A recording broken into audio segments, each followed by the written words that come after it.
இளைப்பாறுதலோடு சமாதானத்தோடு எப்பொழுது வாழ்வேன் என்று ஏங்கும் ஆத்துமாவே என்று கர்த்தர் உங்களுக்கு சொல்லுவது சங்கீதம் 147:14. அவர் உன் எல்லைகளை சமாதானம் உள்ளவைகளாக்கி உச்சிதமான கோதுமையினால் உன்னை திருப்தியாக்குகிறார். யோசுவா, ஆசா, சாலமோன் இவர்களை குறித்து வாசிக்க பொதுவான வசனம், தேசம் யுத்தமில்லாமல் இருந்தபடியினால் இளைப்பாறுதலாய் இருந்தது, எனவே அவர்கள் காரியங்களும் வாய்த்தது. தேவன் நமக்காக யுத்தங்களை செய்யும் போது சமாதானமும் இளைப்பாறுதலும் நமக்கு கிடைக்கும்.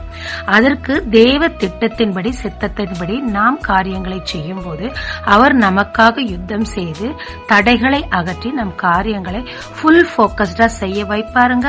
அப்பொழுது அது நமக்கு திருப்தியை கொடுக்குங்க. ஜெபிக்கலாமாங்க. சமாதானத்தோடு திருப்தியோடு வாழ என் காரியங்களை உம்மிடத்தில் சாட்டிவிட்டேன். ஃபுல் போக்கஸ்டா செய்ய தடைகளை நீக்கி என் காரியங்களை நீர் பொறுப்பேற்பீராக. இயேசு மூலம் பிதாவே, ஆமென்.